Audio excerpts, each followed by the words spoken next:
The morning Lucy Doyle stepped off the stagecoach in Caldwell, Kansas, in the spring of 1878, she had exactly $4.32 in her coat pocket, a carpetbag that had seen better decades, and the quiet, settled certainty that she had absolutely nowhere else on earth left to go. The wind hit her first, that flat, unrelenting Kansas wind that carried the smell of cattle and dry grass, and something willed her beneath it all, something she could not name but felt in her sternum like a low chord struck on an old piano. She stood in the dust of the main street and looked up at the sky, which was bigger than any sky she had ever seen in her 26 years of living in Cincinnati, Ohio, and she thought, quite involuntarily, that it was the most terrifying and magnificent thing she had ever witnessed. She had not come here by choice, not in any romantic sense of the word. She had come because Dr. Hartwell's home for widowed women in Cincinnati had burned to the ground in February, because the position she had been promised at the school insent. Louis had evaporated when the man doing the promising turned out to have been running a boarding house and not a school at all, and because her last remaining relative, a cousin named Gerald who smelled of pipe tobacco and poor decisions, had made it abundantly clear that there was no room for her in his already crowded life.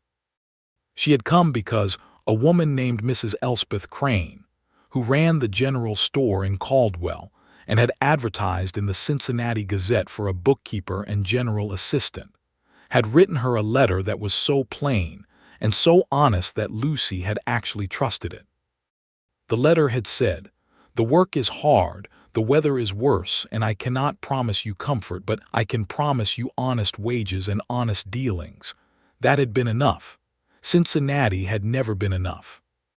Lucy had been born there, had grown up there in the narrow row house where her father kept accounts for a shipping company until the day he died, had watched her mother follow him into the ground 3 years later from a grief that dressed itself up as pneumonia, and had spent the following 8 years working as a clerk in a millinery shop, then as a bookkeeper for a man named Aldridge, who eventually decided that the books were not the only thing he wanted her to keep, and then as a teacher's assistant in a schoolroom that smelled of chalk dust and despair.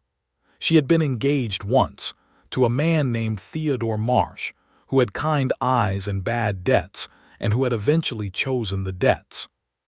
She had not been broken by any of this, not exactly, but she had been worn, the way a river stone is worn, smooth and without edges, shaped entirely by forces that had nothing to do with who she actually was inside. And so she stood in the dust of Caldwell, Kansas, in April of 1878, and the wind pulled at the dark coils of her hair and the sun was sharp and unfiltered, and she thought, well, here we are then. Mrs. Crane's general store was not hard to find. It sat in the middle of the main street with a wide porch and hand-painted lettering on the window that read Crane's Goods and Sundries, and when Lucy pushed open the door, a small brass bell announced her arrival to a woman who was approximately 60 years old, built like a barrel, and currently engaged in a vigorous argument with a tall man in a battered hat about the price of rope. "I am telling you, Mr. Hawkins, that rope does not get cheaper because you smile at me. It was 40 cents a yard in February, and it is 40 cents a yard now, and it will be 40 cents a yard until I am in the ground." The man in the hat grumbled and paid and left, and Mrs. Crane turned to Lucy with an expression that was not quite warm but was deeply practical, which Lucy found immediately reassuring.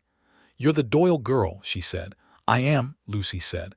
"Lucy Doyle. You're smaller than I pictured. I'm stronger than I look." Mrs. Crane studied her for a long moment, then nodded once as if something had been confirmed. "Good, the ledgers are in the back. We'll start there." They did.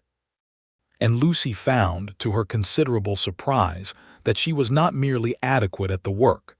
She was exceptional. There was something about the clean logic of numbers, about the way a well-kept ledger told the truth when everything else was willing to lie, that suited her in a way that nothing in Cincinnati had ever quite managed to do. She stayed in the room above the store that Mrs.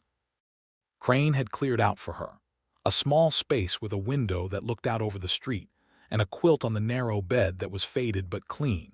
And every morning she came downstairs and opened the store and balanced the accounts and spoke to the ranchers and the cowboys and the traveling merchants who came through. And every evening she walked the length of the main street before dinner, because the sky in the evening turned colors that she had no adequate words for, colors that seemed almost aggressive in their beauty, as if the land itself was making an argument that she could not refute. She had been in Caldwell for 3 weeks when she first spoke properly to James Whitfield. She had seen him before that. Caldwell was not a large town, and James Whitfield was not the kind of man who went unnoticed.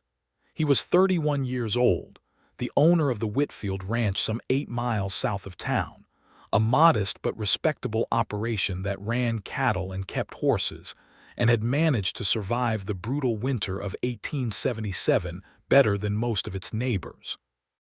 He was tall, with dark hair that needed cutting and light gray eyes that had the quality of listening even when he was not speaking, and he moved with the particular economy of motion that belongs to men who spend their days doing actual physical work, nothing wasted, nothing performed.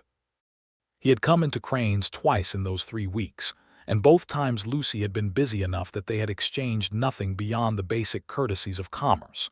But on the first Friday in May, a warm afternoon when the cottonwood trees along the creek were just beginning to put out their leaves, he came in while Mrs. Crane was delivering an order to the hotel up the street, and it was Lucy alone at the counter when he walked through the door. "Afternoon," he said. "Good afternoon," she said. "Mr. Whitfield, isn't it? Mrs. Crane's mentioned you. You'll be needing your usual order." He looked slightly surprised that she knew his name. "That's right. Flour, salt, coffee, and a box of 44 caliber shells if you have them." "We do." She moved to gather the items, and he watched her with that quiet, listening quality in his eyes. "You're Mrs. Crane's new bookkeeper," he said. It was not really a question. "I am Lucy Doyle. You're from back east. Cincinnati. Long way to come." She set the items on the counter and looked at him directly. She had learned in the past 3 weeks that directness went over better here than the careful social indirection she had been trained to perform in Cincinnati. "Yes," she said. "It was a very long way. I find I don't mind it." Something shifted in his expression, subtle but present. "How long have you been here?" 3 weeks. "And you don't mind it yet?" She considered this honestly. "I keep expecting to. Every morning I wake up and I think, today will be the day I find it too hard or too lonely or too far from everything I know. And then the day happens and it isn't any of those things. Or if it is, it's also something else at the same time that makes up for it." He looked at her for a long moment. Then he said, "That's more honest than most people manage." "I've found that honesty is efficient," she said, "which is appropriate for a bookkeeper." He almost smiled.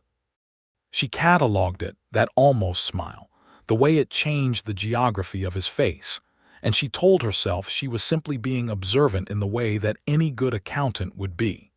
He paid for his goods, loaded them into the wagon waiting outside, and said goodbye with the particular brevity of a man who does not waste words.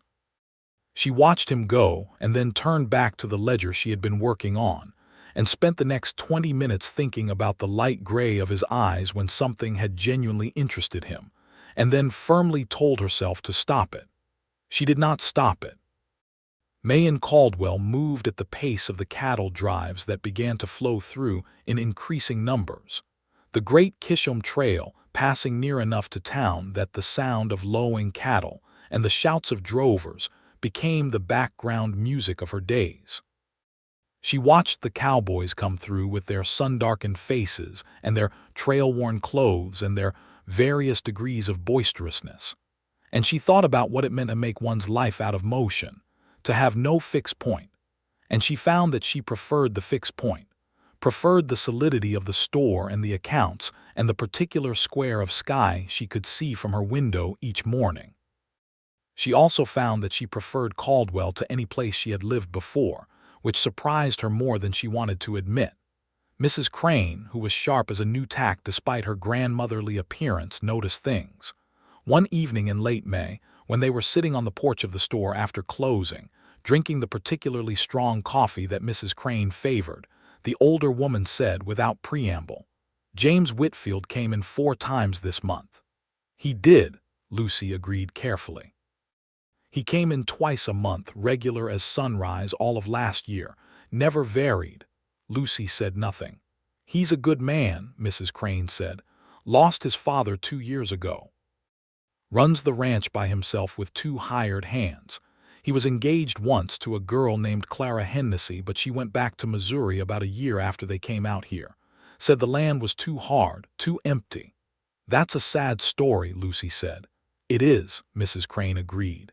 "He didn't fall apart over it, just kept working. That's what he does. He just keeps working."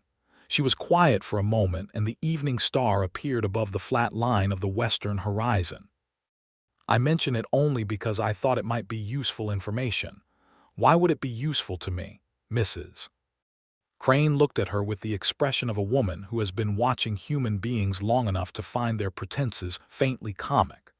"I couldn't say," she said, and refilled her coffee. "James Whitfield came in again the following Tuesday. It was a hot day, the kind of heat that made the air shimmer above the dirt road and drove most of Caldwell's population into whatever shade they could find, and he came in looking as though he had ridden hard and still had more riding to do.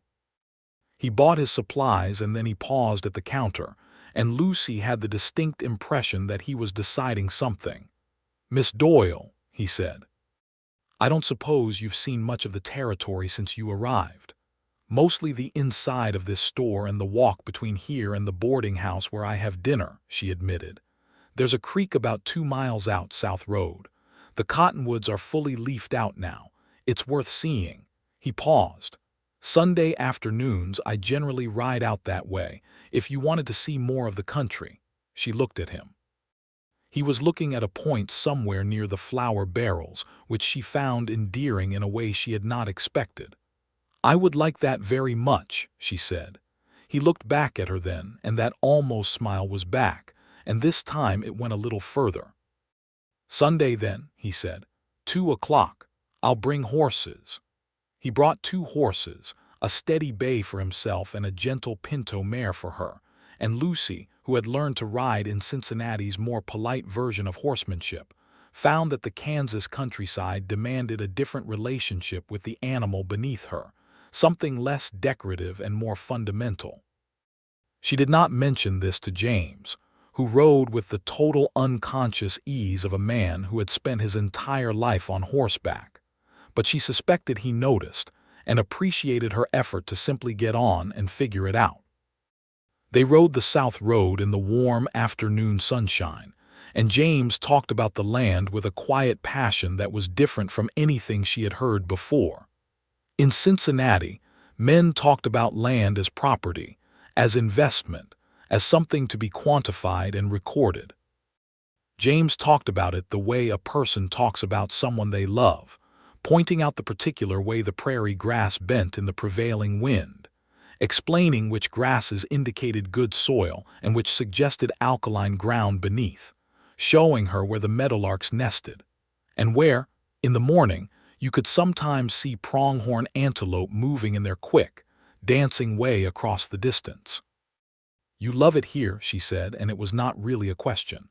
"My father brought us out from Virginia when I was 12, he said. "I hated it for the first year. The space frightened me.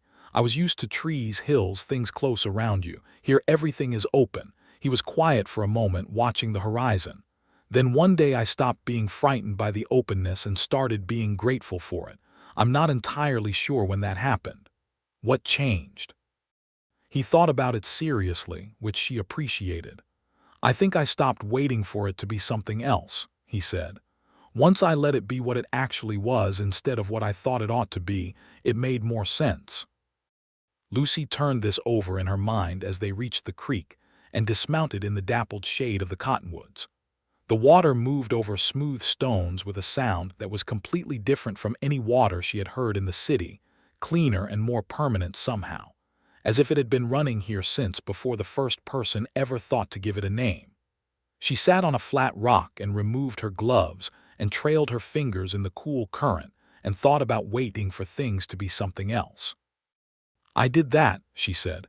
"Spent a very long time in Cincinnati waiting for it to be something other than what it was.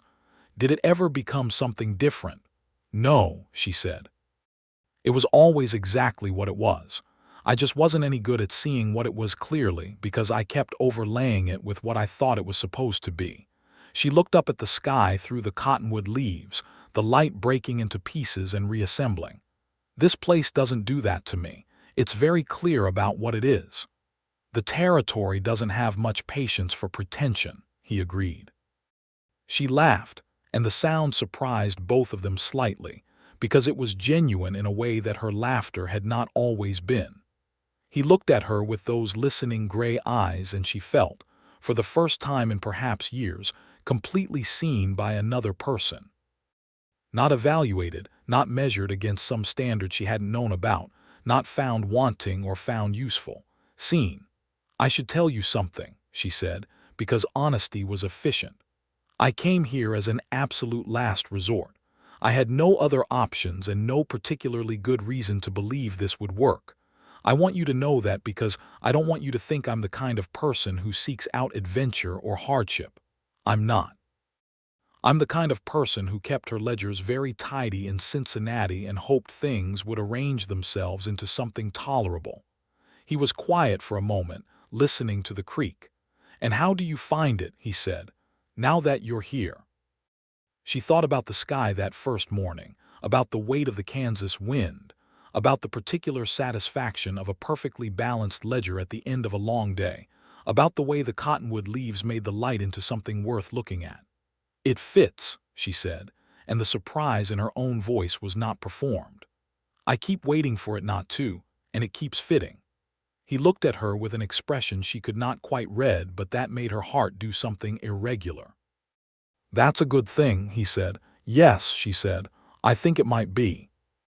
They rode back to town in the long amber light of early evening, and he walked her to the door of the store, and he said good night with that same economy of words that she was beginning to understand was not coldness but a kind of respect, a refusal to say more than he meant. And she went upstairs to her room and sat on the edge of the narrow bed and put her face in her hands and thought, with great clarity, "I am in serious trouble." The following weeks had the quality of something building, not with the dramatic architecture of the romance novels she had occasionally borrowed from Cincinnati's circulating library, but with the more honest and more affecting accumulation of real things. He came into the store more frequently. She found reasons to ask questions about the ranch that required detailed answers.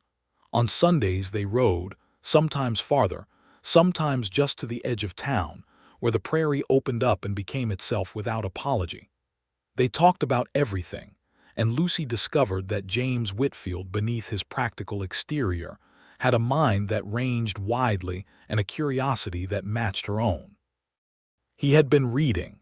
He told her one Sunday in June, since the age of 7, when his mother had decided that the Virginia countryside was no excuse for ignorance and had taught him herself. He had read everything he could get his hands on, which was not always much, but he had read it carefully and remembered it with the same precision he brought to the land. He knew about the cattle industry and the railroad politics, and the arguments being made in Washington about the future of the territories, and he had opinions about all of it that were considered and honest and sometimes surprising.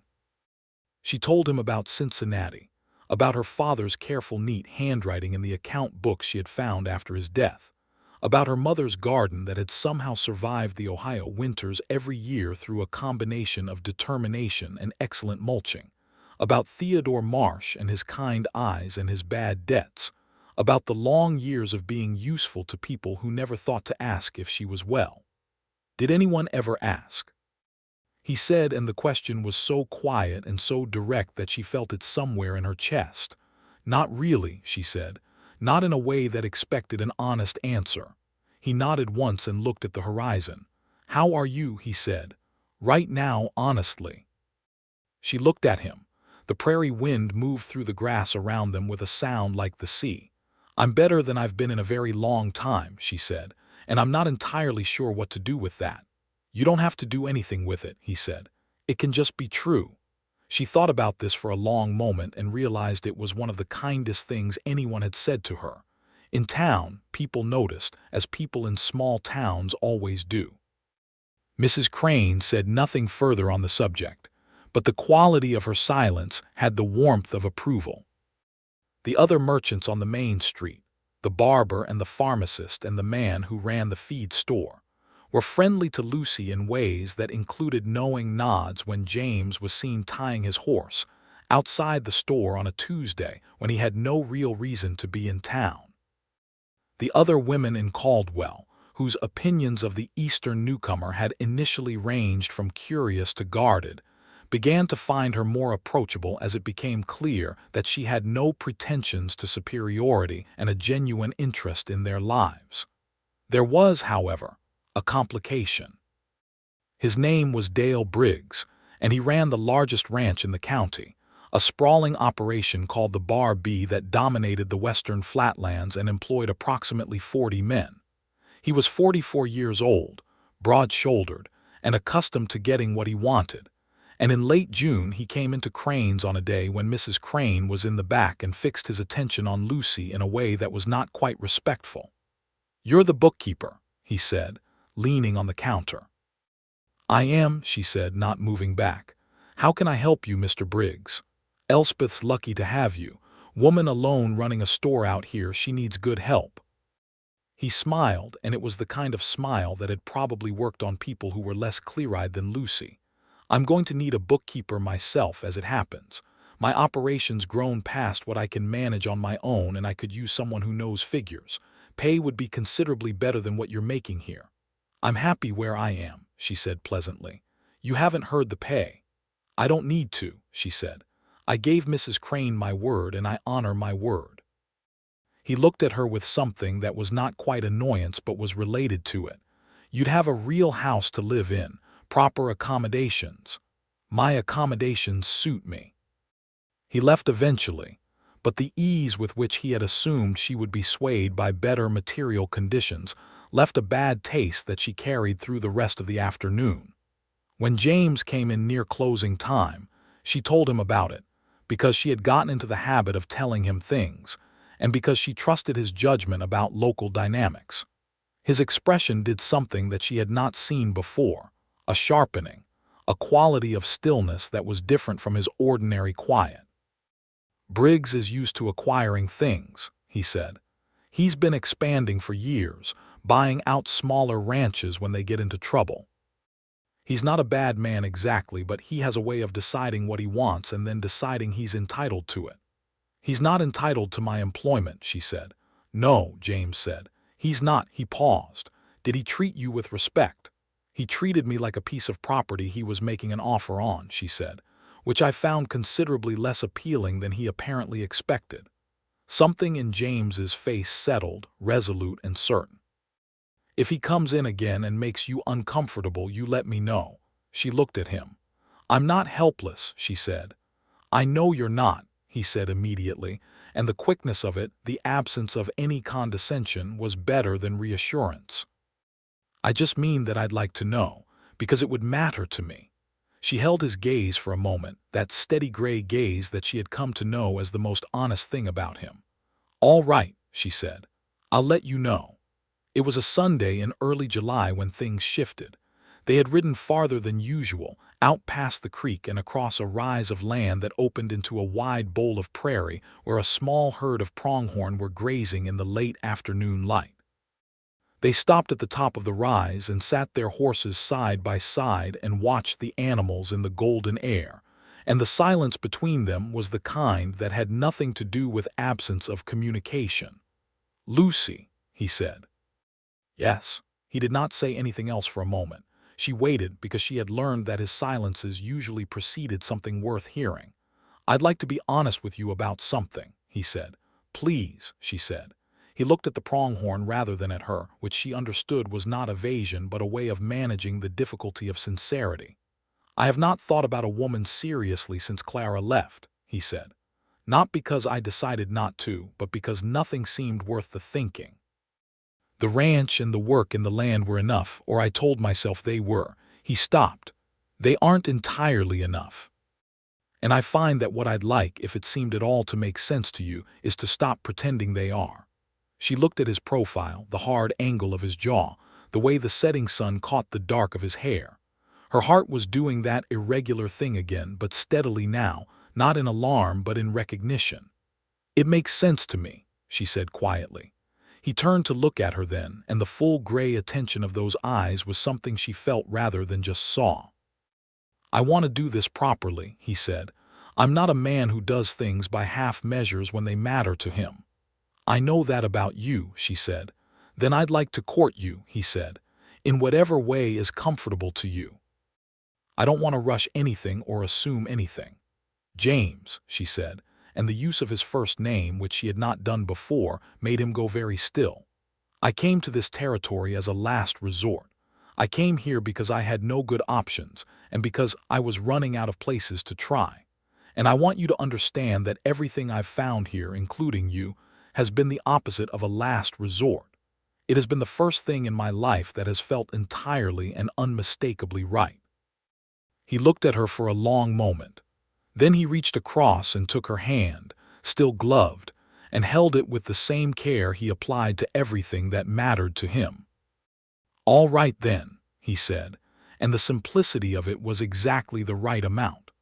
The courtship that followed was conducted with all the seriousness that James had promised and all the joy that neither of them had fully expected. He came to dinner at Mrs. Crane's store on Thursday evenings, because Mrs. Crane made a point of being present and therefore appropriate as a chaperone, and they sat at the small table in the back room and ate whatever Mrs. Crane had prepared and talked until the candles had burned down considerably. He brought her books from his own collection, works of natural history, and a well-worn copy of Dickens that had traveled from Virginia, and she brought him careful observations she had made about the region's economic patterns, the way the cattle drives affected the local merchants, the particular vulnerabilities of a small-town economy so dependent on a single industry. He found this fascinating, which was itself fascinating to her. Theodore Marsh had glassed over whenever she talked about figures. James asked follow-up questions. He also taught her things she had not known she needed to know. How to read the sky for weather in the particular way the Kansas sky required, different from any almanac she had read, based on specific cloud formations and wind shifts and the behavior of the birds. How to handle the pinto mare with more confidence. How to sit the saddle for a long ride without doing damage to herself. Small practical things that added up to a growing competence in the life she was actually living. In return, she organized his ranch accounts, which he brought to her in a state of functional but inelegant disorder, and transformed them into something that would allow him to see clearly where his operation was losing money and where it was profitable. She discovered, in the process, that the ranch was more financially sound than James himself realized, because he was good at the work but had been somewhat avoidant of the paperwork. She showed him, with patient and genuine pleasure, how to read what the numbers were saying. He sat across from her at the table in the back room one evening in August, looking at the reorganized ledgers with an expression of genuine surprise. "I didn't know we were doing this well on the horses," he said. "You're doing very well on the horses," she confirmed. "Your cattle are profitable, but the margins are smaller than you think, partly because of what you're paying to drive them to the railhead. If you were to focus more on the horse operation and perhaps reduce the cattle to a smaller, better quality herd." She stopped herself. "I'm sorry, I'm overstepping." "No, you're not," he said, looking up at her. "Go on." She went on. And when she had finished, he sat looking at the ledgers for a long time with the expression of a man rearranging his understanding of something important. Then he looked at her and said, "How long did it take you to see all that?" "About 2 evenings," she said. "2 evenings," he repeated. "And I've been running this ranch for 9 years and hadn't seen it." "You were busy running the ranch," she said. "Numbers are different from cattle." "You're very good at this," he said, and there was nothing in it but honest recognition, no condescension, no surprise that was really doubt in disguise. just the plain acknowledgement of something true, and she felt it the way she had felt the Kansas sky that first morning, with her whole body. "Thank you," she said, and meant it in ways that went beyond the compliment. He reached across the table and covered her hand with his, and this time neither of them was wearing gloves. His hand was rough with work and warm and absolutely certain, and she turned hers over and held on. In September, Briggs came back. He came on a day when James was in the store, which was either bad luck or poor reconnaissance, depending on how you looked at it, and he came with a different approach, smoother and less direct, suggesting to Lucy that there was no reason her talents had to be wasted on a small-town general store when there was real work to be done at a real operation. He was more charming this time, but the charming was a veneer over the same assumption as before, and Lucy had even less patience for it. "Mr. Briggs," she said, "I'm not interested in working for you, and I would be grateful if you would stop asking." Briggs looked past her to where James was standing near the shelving unit at the side of the store, loading a bag of flour into the crook of his arm with the unhurried patience of a man who has decided to let someone else speak first. "Whitfield," Briggs said by way of acknowledgement. "Briggs," James said, a small charged silence. Then Briggs said, with the air of someone who has decided to be reasonable about not getting what he wants, "I'm just trying to make the lady a fair offer." "The lady's made her position clear," James said without moving, "both times." Briggs looked between them and some calculation happened behind his eyes, and then he smiled the smile of a man who has made a note. "Well then," he said, "good day to you both." And he left. James set the flour down and looked at Lucy with those steady eyes. "He won't let it lie completely," he said. "He'll decide eventually that the problem is me. How do you know? Because I know how he thinks. He'll tell himself that you'd have taken the offer if I weren't in the picture." "That's absurd," she said. "Yes," James agreed. "But absurdity has never been an impediment to men who are used to getting their way." He was right, and the way it played out was both smaller and more unpleasant than a dramatic confrontation.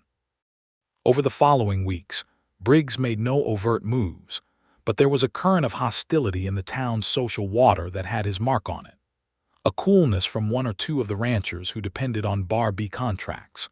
A story that circulated briefly and baselessly suggesting that the Whitfield Ranch's horses were of dubious quality. A delay in a land registry matter that James had submitted some months before that seemed to develop a sudden, inexplicable bureaucratic complication. None of it was ruinous. All of it was irritating. And it made Lucy furious in a way that was clean and cold, and completely unlike the dull, grinding anxiety that difficulty in Cincinnati had always produced. Here, the anger had a proper shape to it. She could see it clearly and respond to it directly. What she did was go to see Theodore Marsh's counterpart in Caldwell, a lawyer named Elias Pryor, who practiced out of a small office above the pharmacists and who, she had ascertained through 3 weeks of careful observation, was both honest and underutilized. She sat across from him with the land registry documentation that James had shared with her and walked him through the filing with the same clarity she brought to accounts. "There's no legitimate grounds for delay on this," she said. "The application is complete and properly submitted. The complication is manufactured." Pryor looked at her over his spectacles. "You're not a lawyer, Miss Doyle." "No," she agreed, "but I'm very good at following procedural logic and identifying where it's being subverted. If you look at Section 3 of the submission," she had the page already open, "you'll see that the objection they've cited is in direct contradiction to the survey completed in 1875, which is on record. Someone either hasn't read the file thoroughly or has decided not to." Pryor read the section. He turned to the survey. He set both documents down and looked at her with an expression that was evolving from professional politeness toward genuine interest. "Where did you learn this?" he said. "My father was an accounts clerk who believed that understanding any system required understanding its documentation," she said. "He taught me to read paperwork the way other fathers taught their daughters to embroider." Pryor looked at the documents again. "I'll file a motion tomorrow," he said. "This should be resolved within a fortnight." It was resolved in 10 days. James found out when he received a notice from the land registry office and came to the store with the expression of a man who has been expecting bad news and has received good news instead, which produced a particular kind of confusion that she found tremendously endearing. "How did this happen?" he said. "Elias Pryor filed a motion," she said. "I know, he told me you came to see him." She looked at the counter and straightened a jar of candy that was already straight. The filing was straightforward once someone read the documents properly. "Lucy," she looked up. "You didn't have to do that," he said, and his voice had a quality in it she had not heard before, something careful and deep and not quite steady. "I know," she said. "I wanted to." He came around the counter, which was not something he had done before, and stood close enough that she could see the fine lines at the corners of his eyes from years of squinting into a bright sky, and he said very quietly, "I am in love with you. I want you to know that, in case it wasn't clear." She put her hand on his chest, over the worn cotton of his shirt, over the steady beat of his heart. "It was becoming fairly clear," she said. "I am in love with you too, in case that wasn't." He put his arms around her and held her, and it was not a dramatic gesture but a thorough one, complete and unhurried, and she pressed her face against his shoulder and felt the vast and appropriate rightness of it, the way the territory itself had felt right on that first morning, only more so, concentrated, because this was not just a place that fit but a person. "I want to ask you to marry me," he said against her hair. "But I want to do it properly, not here in the store on a Tuesday." "When?" she said. "Sunday," he said, "at the creek." "All right," she said. Mrs. Crane, who had emerged silently from the back room at some point and was now standing in the doorway with a cup of coffee and the expression of a woman who had predicted this outcome some time ago, said, "I'll need 2 weeks' notice for the store, and whoever you hire to replace her had better have legible handwriting." Lucy pulled back enough to look at her, and Mrs. Crane's expression was not quite smiling but was radiantly pleased, and Lucy crossed the room and hugged her, which made Mrs. Crane stiffen slightly and then relent and pat her on the back with gruff affection. "2 weeks is plenty," Lucy said.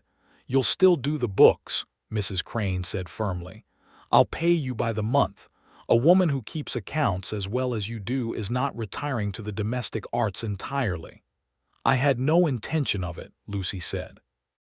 On Sunday, at the creek, under the cottonwood trees that were beginning to show the first traces of autumn gold in their leaves, James took a ring from his coat pocket that had been his mother's, a simple gold band with a small garnet set in it that had come from Virginia and had traveled with the family to Kansas and had waited in a box in his father's desk for whatever use it found.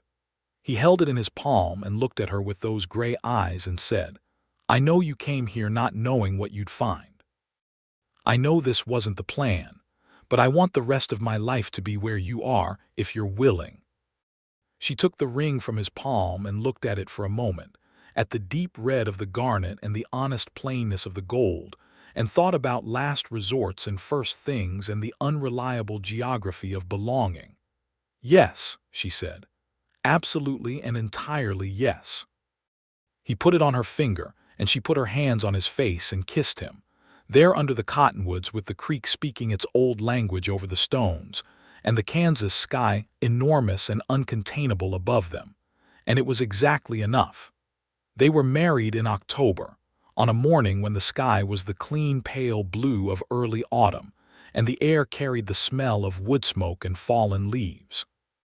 The ceremony was conducted by Reverend Aldous Mills, who kept his remarks brief because James had asked him to, and attended by Mrs. Crane and Elias Pryor and the 2 men who worked the ranch, a quiet man named Hector and a younger man named Pete who had been with James for 3 years and who cried with complete openness during the vows and didn't appear embarrassed about it. Lucy wore a dress that she and Mrs.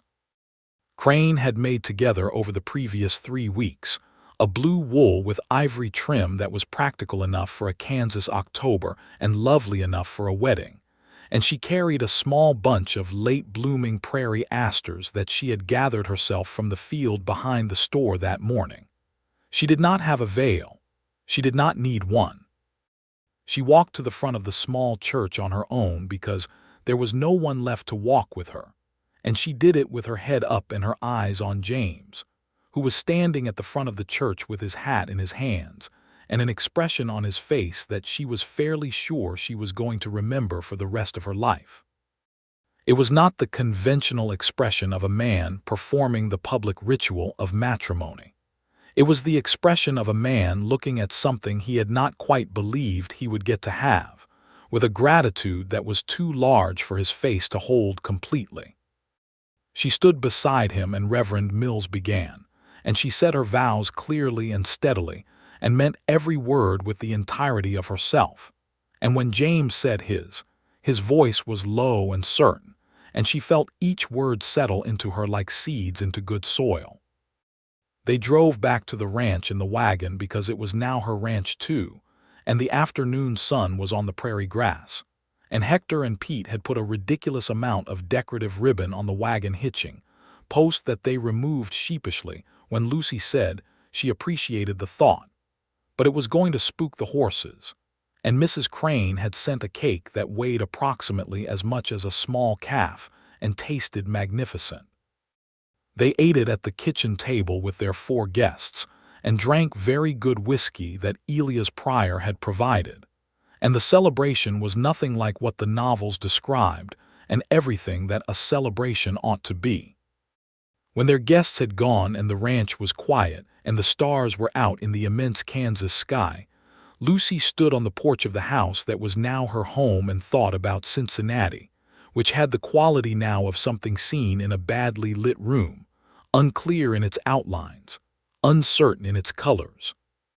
She thought about the accounting desk at Aldridge's and the narrow room she had shared with another girl at the boarding house and Theodore Marsh, and his kind eyes, and the particular flavor of insufficiency that had been the dominant seasoning of her life there.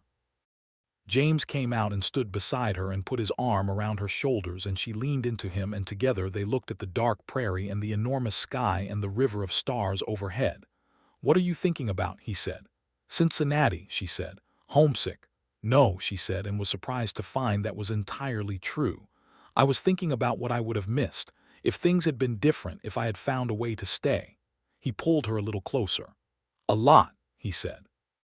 "Everything," she said. "I would have missed everything."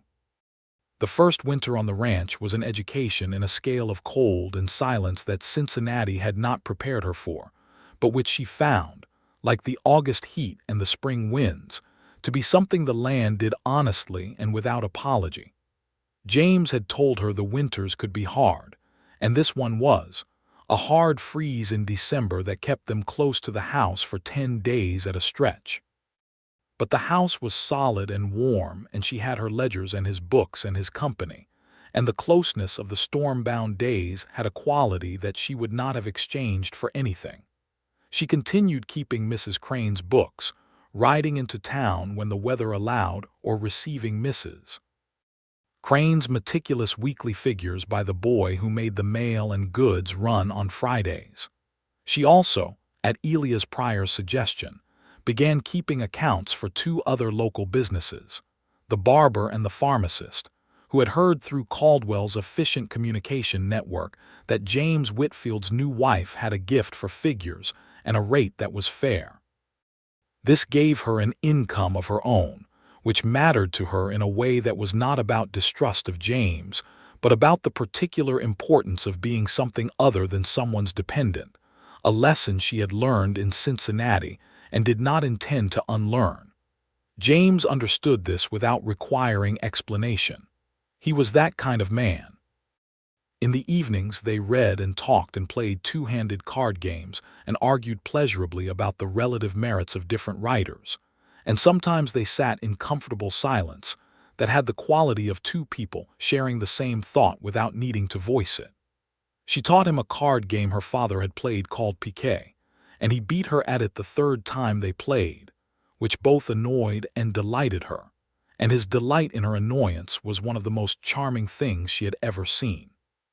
Spring came with its particular Kansas violence, the thunderstorms that were nothing like Ohio thunderstorms, wide and electrical and accompanied by skies the color of old bruises, and the prairie coming back from the winter in a rush of green that was almost aggressive.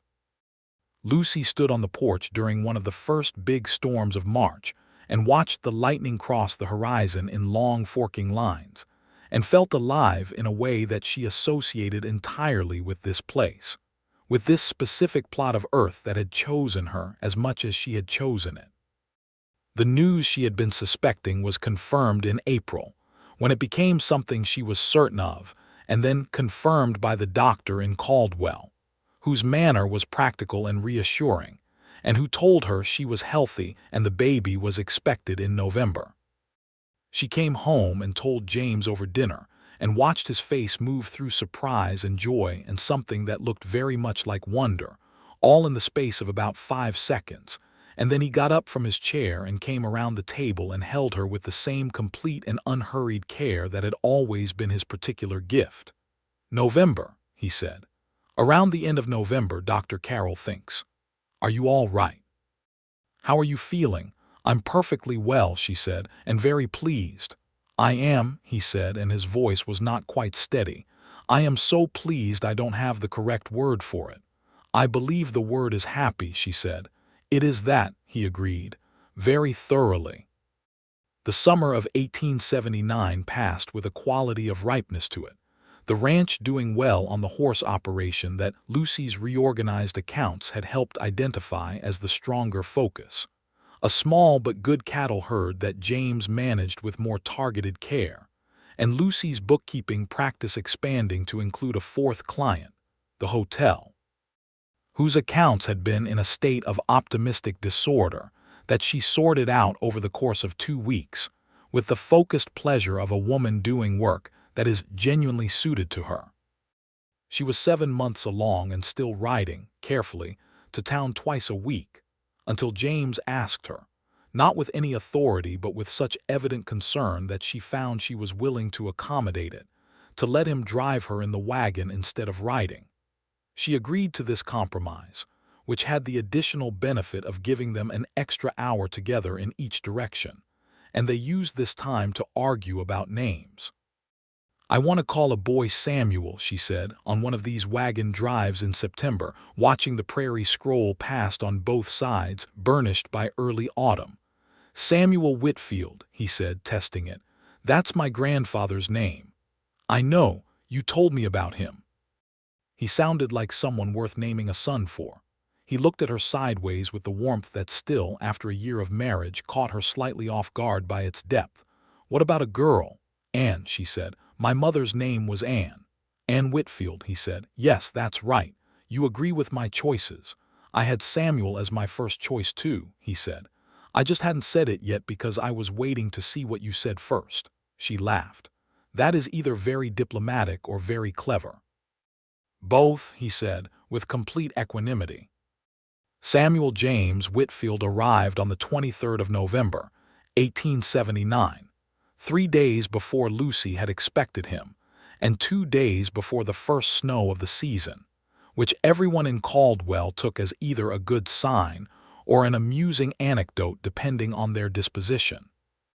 He was healthy and loud, with the dark hair that James had at birth according to the way James described his own baby portrait, and he arrived in the world with an expression of considerable displeasure that softened somewhat once he was cleaned and fed and held against his mother's chest, and then disappeared entirely when James held him for the first time and spoke to him in the low, certain voice that he used for things that mattered.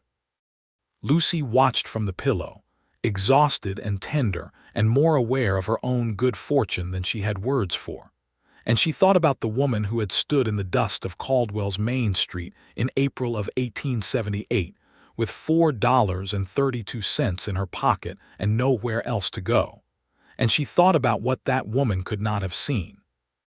The baby in her husband's arms, the ranch house with its warm kitchen and its porch that looked west into the enormous sky, the books on the shelves, and the accounts that had meaning, and the friends who had become the closest thing to family she had found since her parents died. She thought about how last resorts can be the truest beginnings. "He's very angry," James said, looking at Samuel with a tenderness that made his face almost unrecognizable as the same face that had been so careful and so contained when she first saw it. "He's very new," Lucy said. "He'll settle." "He will," James agreed. "He's going to be all right." "Yes," she said, "he is." Mrs. Crane came to visit 3 days after Samuel's arrival, driving herself out in her own small buggy with total confidence in her own navigation, and a basket containing approximately enough food for a small army. She looked at Samuel for a long moment with an expression that she clearly felt should remain stern but that was having difficulties maintaining its position, and then she said, "He's a fine-looking boy, good lungs." "Everyone within half a mile is aware of his lungs," James said. Mrs. Crane looked at Lucy, and her expression dropped its pretense of sternness entirely and became something warmer and older and more honest. "You look well," she said. "I feel well," Lucy said. "I feel better than I've felt in my life." "I know," Mrs. Crane said. "I could see it coming the first week you were in the store, something in you settling, like a house putting its weight down properly." Lucy thought about this. "I didn't feel it at first," she said. "I kept waiting to feel displaced. I kept expecting it not to fit." "And," Mrs. Crane said, "and it fit from the beginning," Lucy said. "I just needed to stop expecting it not to." Mrs. Crane nodded once, brisk and satisfied, and turned to inspect the basket she had brought with the air of a woman who has said what needed saying and is now moving on to practical matters. "I've spoken to Mary Harlow about the bookkeeping for the hotel," she said. "She's agreed to cover it while you're at home with the baby. She's not as good as you, but she's adequate and honest." "Thank you," Lucy said. "I'll be back to it by spring." "February," Mrs. Crane said, which was not a command but was very close to one, and contained within it the affection of a woman who knows that a person of Lucy's particular quality will not be well served by idleness. "February," Lucy agreed. The winter with Samuel was hard in the way that all winters with a new baby are hard, full of interrupted nights and long days, and the particular exhaustion that has its own strange sweetness embedded in it. And James carried his share of all of it without complaint and without needing to be asked. He was up before dawn to tend the horses and the cattle in the cold, and then back to hold the baby while Lucy slept another hour, and Lucy saw in this simply the expression of the same quality that had always been most essentially him. He did what was needed, fully and without performance. Hector, the quiet ranch hand who had been with James before Lucy arrived, took it upon himself to build a cradle without being asked, and presented it with such bashful pride that Lucy nearly wept. And Pete, who had cried at the wedding, cried again when he held Samuel for the first time and appeared even less embarrassed about it than before, which Lucy found she admired enormously. She was back to the books by February, as Mrs. Crane had correctly predicted, riding into town on the days that the weather allowed with Samuel bundled and tucked beside her in the wagon, which James drove and which contained enough blankets for a small expedition. Samuel took to the motion of the wagon with the equanimity of a baby who has heard the sound of horses his entire life, and found it familiar and reassuring, and often slept the whole way in, which gave his parents the extra hour of conversation that had become one of the pleasures they had arranged their lives around. Briggs, by this point, had redirected his acquisitive attention to a ranch on the north side of the county that was being run by an aging widow whose sons had gone to Denver, and the particular current of hostility he had sent in James's direction had largely subsided. He was not the kind of man who changed fundamentally, but he was pragmatic, and his pragmatism had apparently assessed the situation and concluded that the Whitfield Ranch, with its newly organized accounts and its legally resolved land registry and its proprietor's wife who had a working relationship with the town's best lawyer, was more trouble than it was worth. James had told Lucy this assessment with a restraint that did not quite conceal a profound satisfaction, and she had felt her own satisfaction at it. Not the satisfaction of defeat of an enemy, but the cleaner satisfaction of a problem correctly handled and correctly concluded. Spring of 1880 brought the prairie back to life with its usual extravagance, and brought also an expansion of the horse operation that James had been planning through the winter, based on the demand he had identified, and the market analysis that Lucy had assembled from the regional trade papers and the conversations she had in town. They bought 6 new mares from a rancher in Oklahoma Territory who was scaling back, sturdy horses with good lines, and James and Hector spent the spring working with them with the patient, thorough approach that James brought to everything. Lucy spent an afternoon in May sitting on the fence of the paddock watching James work with a particularly challenging mare, a gray with a stubborn intelligence in her face that had been refusing various entreaties for 2 days. She watched him talk to the horse in the same low, certain voice he used for things that mattered, moving without suddenness, entirely patient, and she watched the mare's ears swivel and her head lower and the tight defenses of her posture relax incrementally until she came to him on her own terms, satisfied and curious. "You talk to horses the way you talk to people," she said when he came back to the fence. "Same approach works for both," he said. "Patience and honesty. Don't make promises you can't keep. Don't push faster than the other party is ready for." She thought about the creek and the cottonwood trees, and an afternoon when he had said that he would like to court her properly if it seemed to make sense to her, and the way that question had felt. Entirely free, entirely honest, with nothing assumed about what her answer would be. "It does work," she agreed. He leaned on the fence beside her and they watched the gray mare move around the paddock, comfortable now in her new home, exploring its borders and apparently finding them acceptable. Samuel, who was 6 months old and had recently discovered that the world was full of interesting things to grab, was on a blanket behind them in the shade of the barn wall, attempting to consume a small wooden block that Pete had whittled for him. "I keep thinking about this life," Lucy said. "I keep noticing it, the way you notice something beautiful while it's happening rather than only after it's past." "That's a good way to live," James said. "It's the first time I've been able to do it," she said. "Before, I always felt like I was somewhere temporary, somewhere provisional, like I couldn't let myself fully settle because the ground might shift. And now—" She looked at the ranch, at the solid lines of the house and the barn and the paddock fence, at the prairie that went out in every direction to meet the enormous sky, at the baby on the blanket conducting his experiment with the wooden block. "Now I feel like the ground is mine," she said. "Not mine as in property, mine as in it knows me, and I know it." He took her hand where it rested on the fence rail and held it. "It does know you," he said. "You fit here better than you realize. The town sees it. Hector and Pete see it. The land itself," he stopped, and a rare expression of self-consciousness crossed his face. "Say it," she said. "The land itself seems easier since you came," he said. "That's a foolish thing to say." "It's not foolish at all," she said. "Or if it is, I like foolish things sometimes."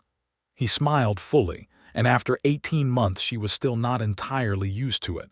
The way his full smile changed his whole face, made it young and open and completely without guard. She thought she would probably never be entirely used to it, and that this was appropriate. The summer moved through its heat, and its brilliance and its occasional drama. A flash flood in July that tested the creek bed and the lower pasture, and required 3 days of hard work to manage the aftermath. A dispute between 2 neighboring ranchers about a shared water source that everyone in town had opinions about, and that Elias Pryor eventually mediated with the help of a property map that Lucy located in the county records.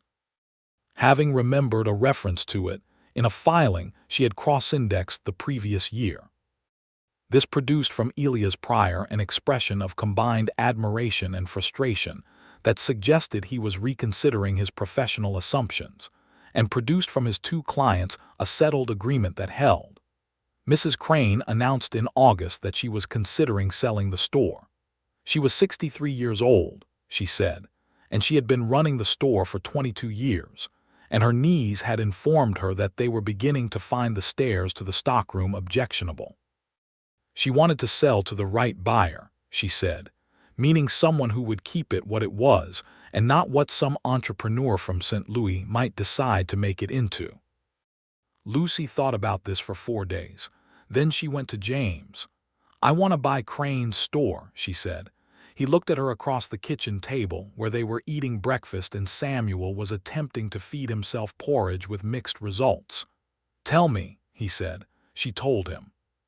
She had the figures already worked out, what they had saved, what could be financed through the small bank that had opened in Caldwell the previous year, what the store's actual revenue was versus its expenses, what the growth projections looked like given the town's expansion pattern. She presented it the way she would have presented any set of accounts, clearly, without embellishment, with all the risks named alongside the opportunities. He listened without interrupting until she had finished. Then he was quiet for a moment. "You've been thinking about this for 4 days," he said, "since she mentioned it." "The ranch is in good shape," he said. "The horse operation is going to have a strong year. We could cover the financing without putting pressure on the operating budget." He was doing the same calculation she had done, she realized, arriving at the same numbers by instinct rather than ledger. "You'd be running it yourself, Mrs. Crane would stay on part-time for the first year," she said. "She offered, she wants it to go well." He looked at her with those gray eyes, steady and clear. "You want this," he said, "not as a bookkeeping client but as yours." "Yes," she said, "I want it to be mine." "Then it should be yours," he said, simply and immediately. And she loved him so specifically and so thoroughly in that moment that it required some effort not to say so at excessive length. So she said it concisely instead, and he received it the same way. And Samuel, indifferent to the moment, succeeded in getting a spoonful of porridge approximately in the direction of his mouth, and made a sound of enormous satisfaction. She bought Crane's store in September of 1880, and Mrs. Crane cried with absolutely no embarrassment whatsoever and took Lucy's face in both her hands and looked at her for a long, serious moment and said, "You are the best thing to happen to this store since I opened it," which Lucy suspected was hyperbole, but appreciated with her whole heart anyway. She renamed it, after a week of thought, Doyle's Goods and Sundries, and the hand-painted letters on the window were done by Pete, who turned out to have a neat and precise hand for lettering, and Mrs. Crane, who had stepped back into the role of occasional advisor with complete and comfortable authority, approved of them. Running the store was different from keeping its accounts, which she had expected, and different from any other work she had done, which she had also expected. But what she had not quite expected was how natural the combination of skills would feel.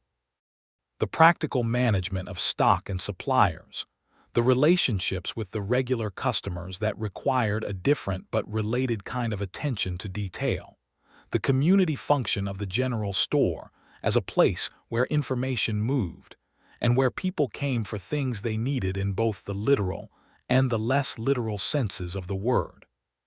She hired a girl named Rosa Medina, 17 years old and sharp as a new nail, who came from a family that had been farming the territory for 2 generations before most of the Anglo settlers arrived, and who had a facility with numbers that Lucy recognized immediately and began to properly develop. She paid Rosa fairly, which Rosa clearly had not expected, and Rosa responded with a loyalty and an efficiency that made the store run better than it had in its last years under Mrs. Crane, who had been a brilliant merchant but not, by her own admission, an organized one. James and Lucy were sitting on the porch of the ranch house on a September evening in 1881, with Samuel, now nearly 2, asleep inside and the stars appearing one by one in the navy blue of the early night sky, when she said what she had been thinking for the past few weeks. "I've been thinking about what I came here looking for," she said. "What you came here looking for or what you found?" "Both," she said. "I came here looking for something that would hold." something I could be inside of without it falling apart or shrinking or demanding that I be smaller than I am. She looked at the stars. I came here as a complete last resort, and I found exactly that. More of it than I had any right to expect. You had every right to expect it, he said quietly. You just hadn't found it yet. I'm glad I found it here, she said. I'm glad it was this particular sky and this particular creek and this particular town and this particular man. He turned to look at her, and the starlight was enough to see his face. That steady, open face that was so different from the careful face he had been wearing when she first arrived.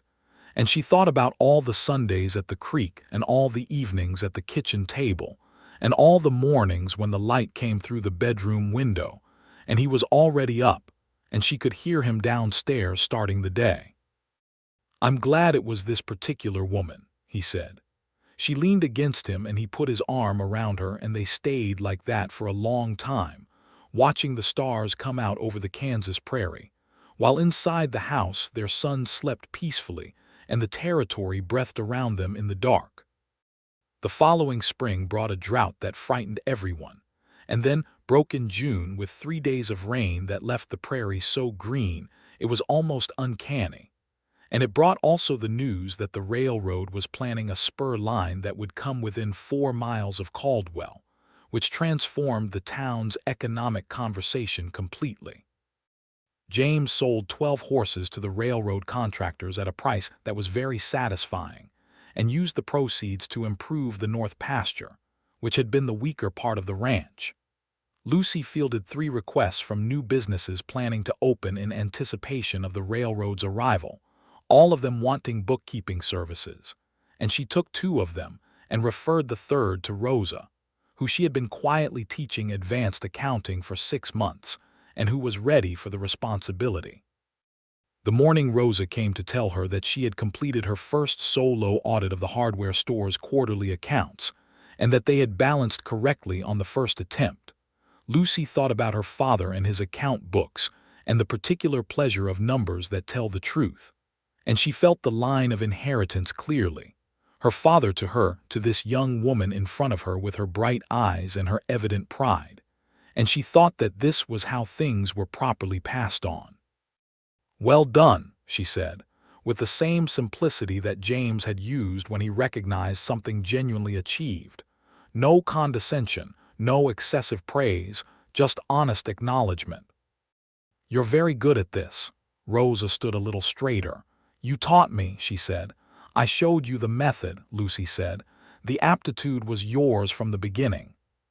Samuel Whitfield turned 3 in November of 1882, with a party in the store that Mrs. Crane organized with tremendous enthusiasm, and Hector and Pete attended with their particular combination of masculine self-consciousness and evident delight, and which featured a cake baked by Rosa's mother, who was, by general consensus, the finest baker in the county. Samuel accepted the attention of his birthday with the regal composure of a small boy who has grown up knowing he is loved, and has thus found nothing particularly surprising about the world's approval of him. He had James's gray eyes and Lucy's dark hair, and an expression of focused determination when confronted with something new, that was so precisely the combination of both of them that Lucy sometimes caught herself staring at it with a feeling she could only describe as amazement that 2 people's particularity could produce a third distinct person who was their own entirely. In the spring of 1883, Lucy found herself in the same situation she had been in before Samuel, with the same quiet certainty preceding the same visit to Dr. Carroll, who had by this point developed the uncomplicated manner of a man who delivers only good news to the Whitfields. The baby was expected in October. October, James said when she told him, and his face did the same thing it had done the first time, surprise and joy and wonder moving through it rapidly, and the wonder this time had an additional quality of something settled, as if the universe had simply confirmed what he already believed about his life. October, she confirmed. Dr. Carroll says I'm perfectly well. Of course you are, he said, with a certainty that was not dismissal of the question but faith in her particular constitution, and she loved him for the distinction. "I was thinking," she said, "if it's a girl, Anne." "We agreed on Anne," he said. "I know, I was just thinking about it." He took her hands and held them, standing in the kitchen with the morning light coming in and Samuel's voice audible from somewhere near the barn where he had gone with Hector to see the horses. "I keep thinking," he said, "about what my life was before you came, and I don't mean it was bad, it was good in its way. But it was like," he paused, looking for the right comparison, "like a sound with no harmony. Functional but incomplete." "You're being poetic," she said, which was not entirely usual for him and which she found charming. "I'm being accurate," he said, which was more typical. "You added the harmony, and the harmony makes the original sound different than it was before, better than it was before, without changing what it essentially is." She looked at him for a long moment. "That is the most romantic thing you've ever said to me," she said. He looked mildly embarrassed. "Don't tell Pete. He'll cry again." She laughed and he joined her, and Samuel chose this moment to burst through the kitchen door with a smear of something unidentifiable on his cheek, and the information that one of the mares had a new foal and it was brown and it was very small and could he please name it. "You can name it something appropriate," James said. "Thunder," Samuel said immediately, with total confidence. "It's very small," Lucy said. "Is Thunder an appropriate name for something very small?" "It will get bigger," Samuel said, with 5-year-old certainty about the nature of time, and this was so perfectly correct that neither of his parents could argue with it. The foal was named Thunder, and Anne Catherine Whitfield arrived in October of 1883, healthy and considerably less interested in announcing her displeasure than her brother had been, arriving in the world with a quality of alert attention that the doctor found impressive and Lucy found entirely appropriate. She had James's gray eyes and Lucy's tendency to watch things carefully before committing to an opinion, which at 6 hours old expressed itself in the way she looked at her father's face when he held her for the first time, studying it with the focused seriousness of someone gathering data. "She's deciding whether she approves of me," James said. "Give her time," Lucy said. "I took a few weeks to be certain about you." "You were certain by the creek," he said, which was true. "I said I took a few weeks," Lucy said. "I didn't say the certainty waited that long." He smiled at her over his daughter's head, that full, unguarded smile, and she thought that she was going to spend the rest of her life looking at that smile, and it was never going to be enough and she was never going to want it to be otherwise. Caldwell in the mid-1880s was a town in transition, the cattle drives beginning to shift with the changing patterns of the rail lines, the wild energy of the early trail town settling into something more domestic and more permanent. There were more families now, more children in the schoolhouse that had been expanded twice in 4 years, more businesses along the main street that spoke to a community putting down roots rather than a way station for people moving through. Lucy's store was at the center of this, not merely as a commercial enterprise, but as the particular kind of gathering place that a well-run general store in a small community becomes, where people came for supplies and stayed for conversation, and where information about who needed help and who had something to offer moved through the natural channels of daily commerce. She was known throughout the county now, known for straight dealing and for a generosity that was practical rather than sentimental, known for having opinions and for sharing them when asked, and for keeping them to herself when that was more appropriate. She had, over the years, navigated the various complexities of being a woman who ran a business in a territory that had strong views about the proper division of work by sex, and she had done it without either confronting those views head-on, which would have been exhausting and largely unproductive, or surrendering to them, which was not something she was capable of. She had simply been very good at what she did, and she had done it consistently and with obvious competence, and had let that speak for itself, and had found that in Caldwell practical results had more authority than theoretical objections.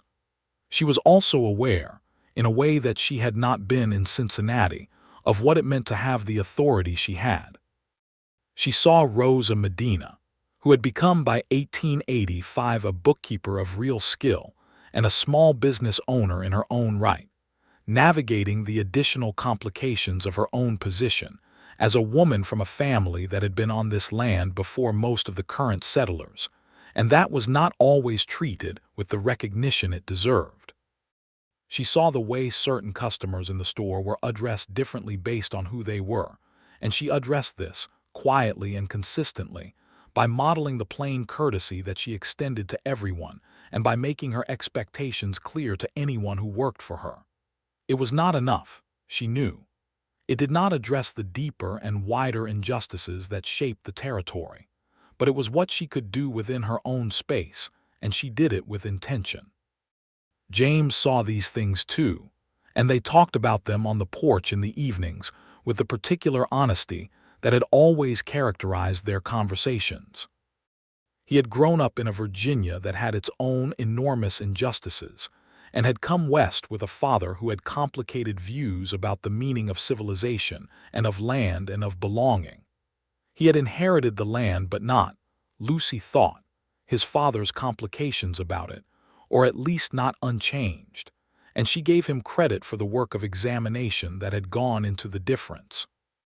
In the spring of 1886, Mrs. Crane died peacefully in her sleep in the house she had lived in behind the store that was no longer hers, and Caldwell mourned her with the comprehensive and genuine grief of a community losing a person who had been fundamental to its texture. The funeral was the largest the town had seen, people coming from ranches 50 miles distant, and the eulogies were not particularly eloquent but were absolutely honest, which Lucy thought Mrs. Crane would have considered the appropriate trade. Lucy sat in the front pew of the church with James on one side of her and Samuel on the other, 7 years old now, and old enough to understand death in the basic factual sense, but not yet in the weight of it, and she held the emotions of the service inside the same space where she held her gratitude for having known Mrs. Crane and her awareness of what the older woman had given her. The letter that had been so plain and honest she had trusted it, the job that had given her the foothold, the room above the store that had been the first place she had lived in years that felt like it belonged to her. She thought, sitting in the church with the spring light coming through the windows and the preacher speaking, that the debts you owe the dead are the ones you pay forward, and she made, without quite formulating it into language, a decision to pay this one forward with care. Afterward, at the gathering at the town hall that served as the territorial equivalent of a wake, she stood with James and held a cup of coffee and watched the people of Caldwell moving through the room with their various griefs and their various gratitudes and their indestructible continuance. And she thought about the woman who had stood in the dust of the main street 8 years before with $4.32 and nowhere else left to go. "She gave me this life," she said to James quietly, not entirely meaning to say it aloud. He put his arm around her, right there in the town hall with everyone present, because he was a man who had stopped worrying about what things looked like when they were true. "She gave you the door," he said. "You walked through it yourself." "We both did," she said. "We did," he agreed. Samuel tugged at her sleeve to ask if he could have more of the cake that the women's church group had brought, and she said yes. And Anne, 3 years old and already of an independent disposition, had found her way to the far corner of the room where Pete was sitting, and was examining his hat with the analytical interest that characterized her engagement with most things in the world, and Pete was letting her, with the expression of a man who would not trade this particular experience for anything. Hector was talking to Rosa's father in the slow Spanish that he used with the family, a conversation that was clearly more comfortable and more real than the English-language conversations happening around them. Life, Lucy thought. That is what this room is full of. Just life, in its ordinary and extraordinary entirety. The railroad spur reached Caldwell in the fall of 1887, and the town expanded with a speed that required everyone to adapt and which brought both opportunity and disruption in the way that rapid change always does. New businesses, new people, new demands on the store and the accounts, and the community's sense of itself. Lucy managed the expansion of Doyle's goods and sundries with the same clear-eyed practicality she brought to everything, taking on 2 additional staff and extending the store's hours, and adding a small lending library at Mrs. Crane's inspiration, a shelf of books that could be borrowed for a small deposit returned on the book's safe arrival back, which was wildly popular and which Lucy operated largely at personal cost and complete personal satisfaction. The horses from the Whitfield ranch went east on the new rail line instead of being driven to more distant railheads, which improved their margins considerably, and which James acknowledged with the quiet satisfaction of a man who has been doing things the hard way and is not at all resentful of having things become easier. He was 40 now, still lean and hard-handed from the work, still with those gray eyes that listened, with lines at the corners that Lucy thought of as belonging to her because they had accumulated in the years she had been watching his face. She was 35, and she was not what she had been at 26 in Cincinnati, was not the careful, smooth-edged woman who had kept her feelings small enough not to cause trouble. She was larger than that, in all the ways that mattered, larger in her confidence and her presence and her understanding of what she was worth, and none of this had happened because the territory had been easy on her. It had happened because it had been honest with her, consistently and without mercy, and she had been honest with it in return, and the result was a life that fit so well she sometimes stopped in the middle of an ordinary task just to feel the particular rightness of it. Samuel, at 9 years old, was showing a strong aptitude for the horses, which James encouraged with patience, and Lucy supported with the genuine enthusiasm of someone who has learned to find beautiful what the people she loves find beautiful. He was also, it turned out, a surprisingly good reader, getting through books faster than the lending library's single shelf could provide, which led to a standing arrangement with a bookseller in Wichita who sent quarterly shipments and who had learned, through Lucy's careful ordering, exactly what kinds of books the Whitfield household consumed and at what rate. Anne, at 4, had decided that she was interested in everything, which was both delightful and challenging, and which expressed itself most recently in a passionate engagement with the process of baking that Rosa's mother had introduced her to on a visit to the Medina family farm, an engagement that resulted in a series of experiments in the ranch kitchen that were educational if not always edible. "She's going to burn the house down," James said one evening, with the affectionate resignation of a man who has accepted that he would not change anything about his children even given the opportunity. "She's going to burn it down in a very organized way," Lucy said. "She planned the experiment on paper first. I saw the notes." He looked at her. "She planned it on paper. She did with measurements." He was quiet for a moment. "She's 4. "She's our daughter," Lucy said, as if this explained it, which apparently it did, because he simply nodded and the subject of the house burning down was not raised again. The October evening in 1888, when Lucy sat on the porch with James while Samuel did his schoolwork at the kitchen table, and Anne was asleep in her room, and the stars were out in their thousands over the darkened prairie, Lucy thought about the last 10 years with the particular quality of attention she brought to accounts, itemizing them not in numbers but in the accumulated substance of her life. She thought about the store and the accounts and the 1,000 ordinary transactions that were not ordinary at all when you understood what they added up to, which was a life that belonged entirely to her and to the people she loved. She thought about the Sunday rides and the evenings and the storms and the creek and the ranch and the horses and the baby cradle and the garnet ring that was still on her finger, worn smooth now where it rested against the neighboring knuckle. She thought about Rosa and her quiet competence and Hector and Pete and Elia's Pryor, and the years of Mrs. Crane's gruff warmth. She thought about the lending library and the bookseller in Wichita, and the foal named Thunder who had grown into a considerable horse, and had been Samuel's most beloved companion for 3 years. She thought about what she had come looking for, which she had not known she was looking for until she found it.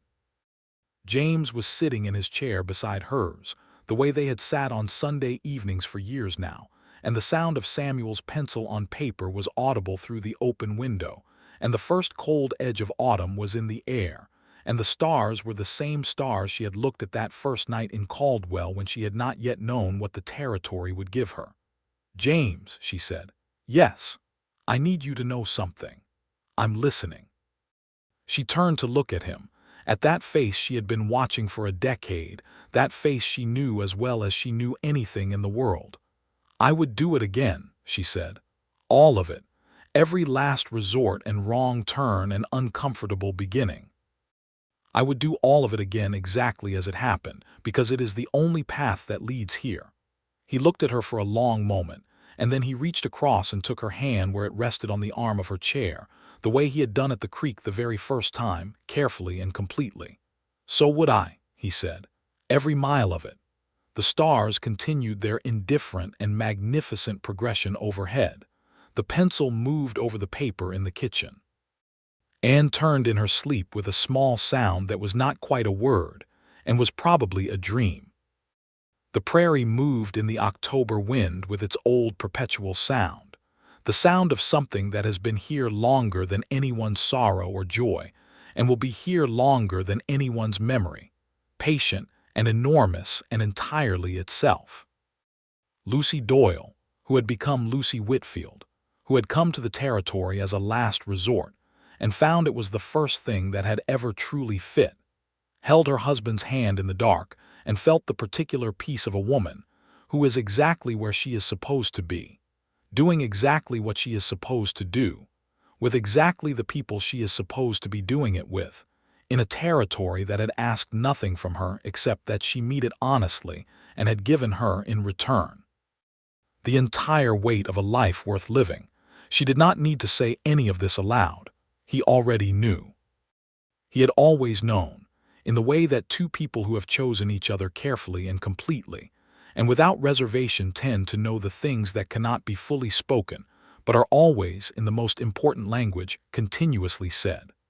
The night settled. The prairie breathed.